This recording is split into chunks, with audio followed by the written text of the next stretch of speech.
Hello everyone, welcome to the class of hydraulics. Today we are going to discuss the subject hydraulics and this is our first chapter, that is introduction. In this chapter what we will discuss, uh, what is the definition of the fluid, fluid क्या होता है, okay fluid mechanics के बारे में जानेंगे, hydraulics क्या होता है, उसके बाद ये तुम्हारा जो हाइड्रोस्टैटिक, हाइड्रोकाइनेमेटिक्स और हाइड्रोडायनेमिक्स जो है वो तुम्हारे क्या हैं, फ्लूइड मैकेनिक्स के ब्रांचेज हैं। उसके बाद हम लोग पढ़ेंगे कि टाइप्स ऑफ फ्लूइड कितने होते हैं, फिर उसके बाद हम लोग डिस्कस करेंगे प्रॉपर्टीज़ ऑफ द फ्लूइड के बारे में। प्रॉपर्टीज़ ऑफ फ्लूइड में अपने डिस्कस करेंगे मास डेंसिटी के बारे में, जिसको डेंसिटी सिंपल भी डिफाइन कर सकते हैं, फिर वेट डेंसिटी के बारे में, स्पेसिफिक वॉल्यूम क्या होता है, स्पेसिफिक ग्रेविटी क्या होता है, सरफेस टेंशन क्या है, cohesion, adhesion, capillarity, viscosity, bulk model, plasticity, compressibility, vapour pressure. तो ये सारे क्या आते हैं तुम्हारे प्रॉपर्टीज़ ऑफ फ्लूइड के बारे में होते हैं। तो इसके बारे में एक एक करके हम लोग डील करेंगे आगे आने वाले क्लासेस में, ठीक है। तो सबसे पहले हम लोग डिस्कस करते हैं कि what is fluid. When a body और matter flows from one point to another point on application of shear force, it is called fluid. यानी कि जब तुम किसी बॉडी या मैटर में अगर शेयर फोर्स लगाओ और वो बॉडी क्या करे, एक पॉइंट से दूसरे पॉइंट पे मूव कर जाए, then that body is known as the fluid. फिर फर्दर फ्लूइड को तुम्हारे दो क्लास में क्लासीफाई किया गया है, one is the liquid and other one is the gas. Liquid में जैसे हम लोग जानते हैं वाटर आ जाएगा, पेट्रोल आ जाएगा, अल्कोहल आ जाएंगे, ये सारे किस कैटेगरी में आएंगे, लिक्विड में आएंगे। और गैस में तुम्हारा जैसे hydrogen, carbon dioxide, nitrogen gases, ये तुम्हारा गैस की कैटेगरी में आएगा। लेकिन लिक्विड एंड गैस को कंबाइंड फॉर्म में हम लोग फ्लूइड कहते हैं। यानी फ्लूइड तुम्हारा, अगर हम फ्लूइड की बात करें तो तुम्हारा या तो वो लिक्विड हो सकता है या गैस हो सकता है, ठीक है। उसके बाद देखो फ्लूइड को फिर फर्दर दो भाग में क्लासीफाई किया गया है। एक है तुम्हारा कंप्रेसिबल फ्लूइड,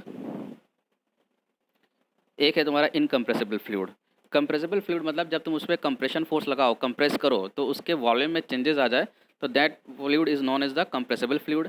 और वो फ्लूइड जिसमें तुम फोर्स लगा रहे हो, कंप्रेसिव फोर्स लगा रहे हो, कंप्रेशन कर रहे हो, लेकिन उसके वॉल्यूम में किसी तरह का कोई चेंजेस नहीं आ रहा है, तो वो तुम्हारा इनकम्प्रेसिबल फ्लूइड कहलाएगा। जैसे तुमको एक प्रैक्टिकल एग्जांपल से समझ सकते हो, जैसे आपने जब डॉक्टर के पास इंजेक्शन लगाने वाले जाते हैं तो इंजेक्शन वाला जो होता है, सिरिंज जो होता है, उसके आगे का निडल तोड़ लो, ठीक है।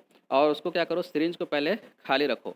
अब क्या करो, उसको प्रेस करो, उसका जो पिस्टन वाला एरिया होता है उससे प्रेस करो। जब उसमें गैस है भरा हुआ, यानी एयर भरा हुआ है, जब उसको तुम कंप्रेस करते हो, आगे वाले जो पॉइंट है उसको अपने थंब से उसको ब्लॉक कर दो और उसके बाद प्रेस करो। तो प्रेस करने से क्या होता है, तुम देखोगे कि कुछ हद तक उसमें कंप्रेशन हो रहा है, यानी वो प्रेस हो रहा है, उसके वॉल्यूम में चेंजेस आ रहा है। तो एयर क्या हो गया, गैस होने की वजह से वो क्या हो गया, तुम्हारा कंप्रेसिबल फ्लूइड की कैटेगरी में आ गया। लेकिन फिर क्या करो, उस सिरिंज में तुम पूरा वाटर भर दो और उसके जो पॉइंटेड एंड होता है वहाँ पर थंब लगाकर उसको क्या करो, ब्लॉक कर दो और पिस्टन वाले एरिया से उसको प्रेस करो। तो तुम देखोगे कि तुम वाटर भर कर जब उसमें प्रेशर लगा रहे हो तो वो प्रेस नहीं हो रहा है, उसके वॉल्यूम में किसी तरह का कोई चेंजेस नहीं आ रहा है। तो वाटर कैसा हो गया, तुम्हारा इनकम्प्रेसिबल फ्लूइड के कैटेगरी में आ गया, ओके।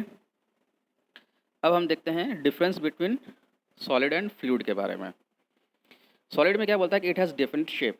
जाहिर सी बात है, कोई भी सॉलिड लो उसका एक डेफिनेट शेप होगा। जैसे अगर मान लेते हैं कि तुम एक डस्टर की बात कर रहे हो, तो डस्टर तुम्हारा क्यूबिडल शेप में होता है, उसका एक डेफिनेट शेप है, उसमें कोई चेंजेस नहीं। लेकिन फ्लूइड का कोई अपना शेप नहीं होता, उसको जिस तुम यूटेंसिल्स में डालते हो, जिस कंटेनर में डालोगे, वो उसका शेप ले लेगा। दूसरा है तुम्हारा distance between molecules is less.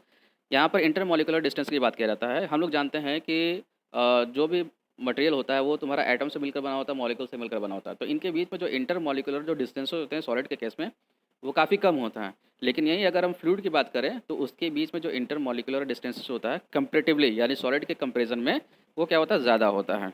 फिर यहाँ पर बात किया गया इंटर मॉलिकुलर कोहेसिव फोर्स के बारे में। तो जाहिर सी बात है कि सॉलिड में जो इंटरमोलिकुलर कोहेसिव फोर्स या उसका जो अट्रैक्टिव फोर्स होगा, जिसके वजह से सॉलिड पार्टिकल्स एक दूसरे से क्या होते हैं, पूरी तरीके से कॉम्पैक्टेड होते हैं, तो वो ज़्यादा होता है। लेकिन अगर हम फ्लूइड की बात करें तो इंटरमोलिकुलर अट्रैक्टिव फोर्स या कोहेसिव फोर्स जिसको कह लो, वो क्या होता है, कंपेरेटिवली कम होगा। फिर अगर हम बात करें resistance to shear force is more, किस में, सॉलिड के केस में। देखो कोई भी तुम्हारा सॉलिड बॉडी है, उसके ऊपर तुम शेयर फोर्स लगाओगे तो वो ज़्यादा रेजिस्टेंस प्रोवाइड करेगा as compare to the fluid. क्योंकि फ्लूइड में तुम थोड़ा सा भी रेजिस्टेंस लगाओगे तो वो क्या करेगा, वो तुम्हारा कोई रेजिस्टेंस प्रोवाइड नहीं करेगा, यानी कि कंपेरेटिवली काफ़ी less amount of share resistance provide करेगा, ठीक है। उसके बाद हम बात करते हैं कि इट कैन रजिस्ट, यानी solid can resist tensile force as well as compressive force. यानी कि देखो, अगर तुम्हारा कोई सॉलिड बॉडी है, उसमें अगर तुम कंप्रेसिव फोर्स लगा रहे हो या उसमें कोई टेंसाइल फोर्स लगा रहे हो, तो क्या करेगा, तुम्हारा रेजिस्टेंस प्रोवाइड करेगा, ठीक है। अगर ये तुम फ्लूइड की अगर बात करो, जैसे ये कोई कंटेनर है, इसमें फ्लूइड भरा हुआ है, इसमें अगर तुम टेंसाइल फोर्स लगाओगे क्या होगा, ये कोई रेजिस्टेंस प्रोवाइड नहीं करेगा। ये क्या हो जाए, मॉलिक्यूल्स एक दूसरे से अलग हो जाएंगे। लेकिन इसमें तुम अगर कंप्रेसिव फोर्स लगाओगे तो ये कंप्रेशन रेजिस्टेंस प्रोवाइड करेगा। ठीक है, यानी तुम्हारा फ्लूइड क्या करता है, सिर्फ और सिर्फ कंप्रेसिव रेजिस्टेंस प्रोवाइड करता है, कोई टेंसाइल रेजिस्टेंस प्रोवाइड नहीं करेगा। लेकिन तुम्हारा जो सॉलिड है वो टेंसाइल रेजिस्टेंस भी प्रोवाइड कर सकता है और कंप्रेसिव रेजिस्टेंस भी प्रोवाइड कर सकता है। हम बात करते हैं फ्लूइड मैकेनिक्स क्या होता है। देखो, fluid mechanics is a branch of engineering dealing with the study of behaviour of fluid when it is eight rest और इन मोशन। यानी फ्लूइड मैकेनिक्स इंजीनियरिंग का वो ब्रांच है जिसमें हम लोग फ्लूइड के बिहेवियर का, यानी अदर लिक्विड और गैस के बिहेवियर का, चाहे वो रेस्ट की कंडीशन में हो या मोशन यानी गति की कंडीशन में हो, उस अवस्था में जब हम उसके अध्ययन करते हैं, उसकी स्टडी करते हैं, तो that branch of engineering it is known as the fluid mechanics. तो फ्लूइड मैकेनिक्स का जो एप्लीकेशन है वो किस किस फील्ड में होता है। Design of hydraulic structure like dam, canal, weir etcetera, इसके डिज़ाइन में भी करते हैं।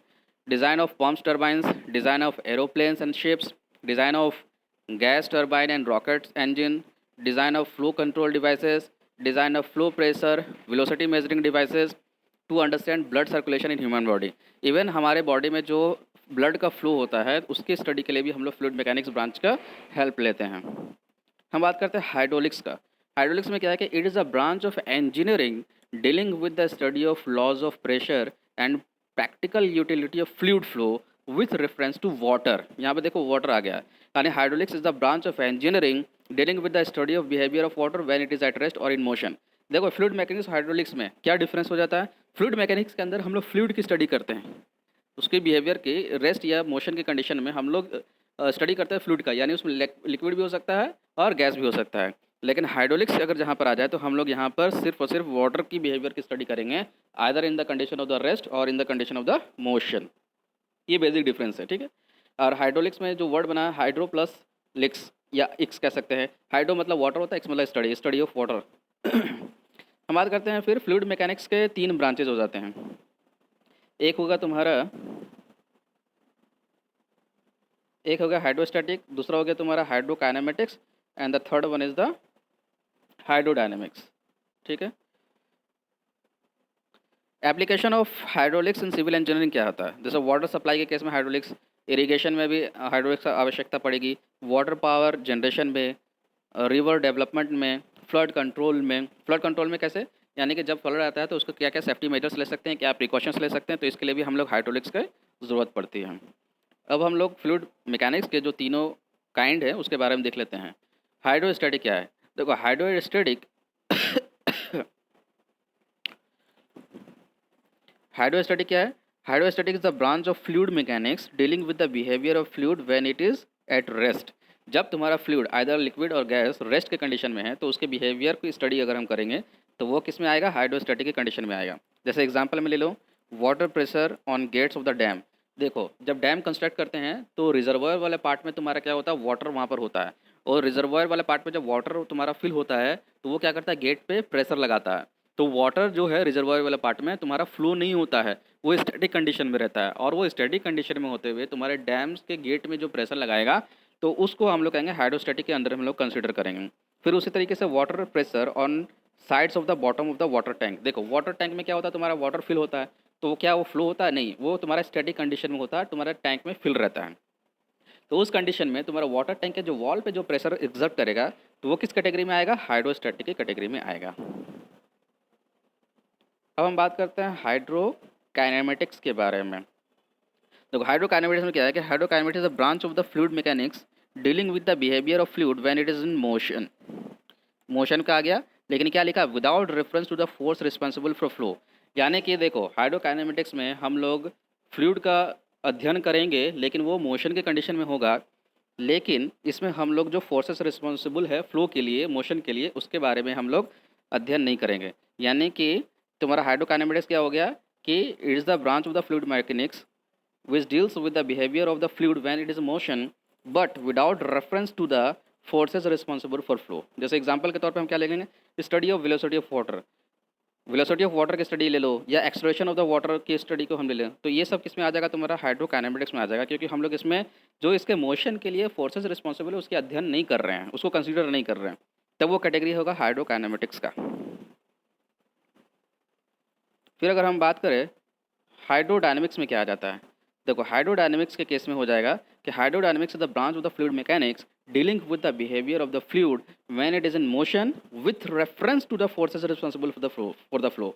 कहने का मतलब है कि हाइड्रोडायनेमिक्स फ्लूइड मैकेनिक्स का वो ब्रांच होता है जिसमें हम लोग फ्लूइड यानी आइदर लिक्विड और गैस के अध्ययन करेंगे जब वो मोशन की कंडीशन में हो, और वह मोशन का कंडीशन उसमें किस वजह से आया, जिस फोर्सेस की वजह से आया, उस फोर्सेस का भी हम लोग अध्ययन करेंगे। तो ये तुम्हारा हाइड्रोडायनेमिक्स हो जाएगा। जैसे change in pressure, flow through the orifice, impact of the jet, water pressure due to the bend in the pipeline, तो ये सारे किस में आ जाएंगे, तुम्हारे हाइड्रोडायनेमिक्स में आ जाएंगे। अब बात करते हैं तुम्हारा टाइप्स ऑफ फ्लूइड कितने होते हैं। देखो टाइप्स ऑफ फ्लूइड की बात करें तो देखो तुम्हारे इसमें टोटल यहाँ पर 5 काइंड्स दिया हुआ है। First one is the ideal fluid, second one is the real fluid, third one is the Newtonian fluid, fourth one is the non Newtonian fluid and the fifth is the ideal plastic fluid. Ideal fluid के बारे में क्या लिखा है, देखो अ fluid which is incompressible, ठीक है, a fluid which is incompressible and is having no viscosity, no surface tension, then it is known as the ideal fluid। तो आइडियल फ्लूइड के बारे में क्या कह रहा है कि वो इनकम्प्रेसिबल होगा, यानी तुम उसमें कंप्रेसिव फोर्स लगाओगे तो वो कंप्रेस नहीं होगा। दूसरा क्या कह रहा है कि इसमें कोई विस्कोसिटी नहीं होगी। आगे के लेक्चर्स में मैं डिस्कस करूंगा कि विस्कोसिटी क्या होती है। बेसिकली ये समझ लो कि जब फ्लूइड तुम्हारा फ्लो होता है तो एक मॉलिक्यूल दूसरे मॉलिक्यूल्स के ऊपर रेजिस्टेंस प्रोवाइड करता है फ्लो की कंडीशन में, उसको यानी फ्लो को रजिस्ट करता है एक मॉलिक्यूल दूसरे मॉलिक्यूल्स को, तो उसी रेजिस्टेंस को हम लोग कहते हैं विस्कोसिटी। और सरफेस टेंशन क्या होता है, यानी कि तुम्हारा जो भी फ्लूइड है उसके ऊपर वाला जो पार्ट है, तो ऊपर वाला पार्ट तुम्हारा स्ट्रेच मेम्ब्रेन की तरह बिहेव करेगा, वाटर के कैसे या लिक्विड के कैसे की बात कर रहे हैं, तो वो तुम्हारा सरफेस टेंशन की कैटेगरी में आता है। तो आइडियल फ्लूइड को क्या कर रहा है कि वो तो इनकम्प्रेसिबल होगा, उसमें कोई विस्कोसिटी नहीं होगी और उसमें कोई सरफेस टेंशन नहीं होगा, तो वो आइडियल फ्लूइड कहलाएगा। तो आइडियल फ्लूइड टोटली इमेजिनरी है, क्योंकि तुम्हारे संसार में, तुम्हारे वर्ल्ड में कोई भी ऐसा फ्लूइड नहीं है जिसमें तुम्हारा विस्कोसिटी ना हो, सरफेस टेंशन ना हो और वो कंप्रेसिबल ना हो, यानी कुछ हद तक वो कंप्रेस होता है। तो ये तुम्हारा इमेजिनरी फ्लूइड के कैटेगरी में आता है। लेकिन ये अगर ऐसा बिहेवियर किसी भी फ्लूइड में पाया जाएगा विच इज़ इम्पॉसिबल, लेकिन तो वो कहलाएगा तुम्हारा आइडियल फ्लूइड। उसके बाद हम बात करते हैं तुम्हारा रियल फ्लूइड के बारे में। तो a fluid which is compressible, has viscosity and surface tension is known as the real fluid. ठीक है, देखो संसार में, दुनिया में जितने भी फ्लूइड हैं उसमें कोई ना कोई कंप्रेसिबल, कुछ हद तक कंप्रेसिबल होता है, यानी कुछ अमाउंट ऑफ कंप्रेसिबिलिटी रहेगी, उसमें विस्कोसिटी भी रहेगी और उसमें सरफेस टेंशन भी रहेगा, तो वो रियल फ्लूइड के कैटेगरी में आएगा। What are the differences between ideal fluid and real fluid. देखो ये क्या है, it is incompressible. Ideal fluid के बारे में जैसे आपने पढ़ा, इनकम्प्रेसिबल होगा, उसमें विस्कोसिटी नहीं होगी, उसमें सरफेस टेंशन नहीं होगा और ये पूरा तरीके से इमेजिनरी है। रियल फ्लूइड उसी के अपोजिट हो जाएगा। रियल फ्लूइड में कंप्रेसिबिलिटी होती है, विस्कोसिटी भी होता है, सरफेस टेंशन भी होगा और all the fluids in the practice are real fluid. जैसे वाटर ले लो, पेट्रोल ले लो, केरोसिन ले लो, सब क्या है तुम्हारे रियल फ्लूइड्स के कैटेगरी में आएंगे। अब हम बात करते हैं तुम्हारा न्यूटोनियन फ्लूइड क्या होता है। A real fluid in which the shear stress is directly proportional to the rate of shear strain, या इसको वेलोसिटी ग्रेडियंट भी कहते हैं, is known as the Newton fluid. यानी कि न्यूटोनियन फ्लूइड के बारे में ये बेसिक जान लो कि जो भी न्यूटन लॉ ऑफ विस्कोसिटी को फॉलो करेगा that will fall in the category of Newtonian fluid. यानी कि वो फ्लूइड जो न्यूटन लॉ ऑफ विस्कोसिटी को फॉलो करे वो न्यूटोनियन फ्लूइड कहलाएगा और नॉन न्यूटोनियन फ्लूइड उसी के अपोजिट हो जाएगा। यानी कि वो फ्लूइड जो न्यूटन लॉ ऑफ विस्कोसिटी को फॉलो ना करे वो नॉन न्यूटोनियन फ्लूइड कहलाएगा। अब हम न्यूटन लॉ ऑफ विस्कोसिटी के बारे में बेसिक बता देते हैं, वो क्या होता है। देखो न्यूटन लॉ ऑफ विस्कोसिटी क्या कहता है, जो शियर स्ट्रेस जो अप्लाई करोगे is directly proportional to rate of shear strain d theta by d t, या इसको कह सकते हैं तुम्हारा rate of velocity gradient d u by d y. जो इस लॉ को फॉलो करेगा वो तुम्हारा न्यूटोनियन फ्लूइड कहलाएगा, जो इस लॉ को फॉलो नहीं करेगा वो नॉन न्यूटोनियन फ्लूइड कहलाएगा। ठीक है, एक होता है तुम्हारा आइडियल प्लास्टिक फ्लूइड। इसमें क्या कहता है, a fluid in which shear stress is more than the yield value and shear stress is proportional to the rate of shear strain और velocity gradient is known as the ideal plastic fluid. इसको हम लोग देखो ये graph की मदद से समझ सकते हैं।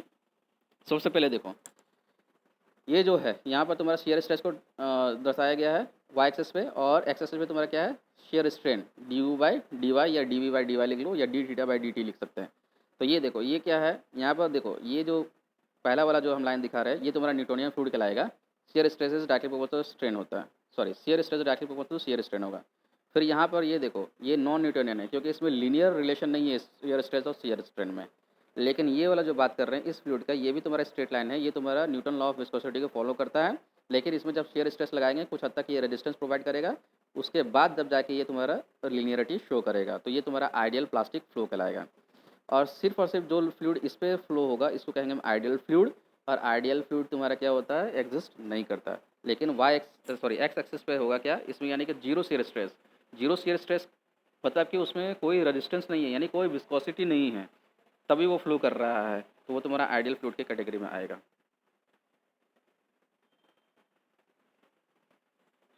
ठीक है। Okay, that's it for the class. We will meet in the next class. Thank you.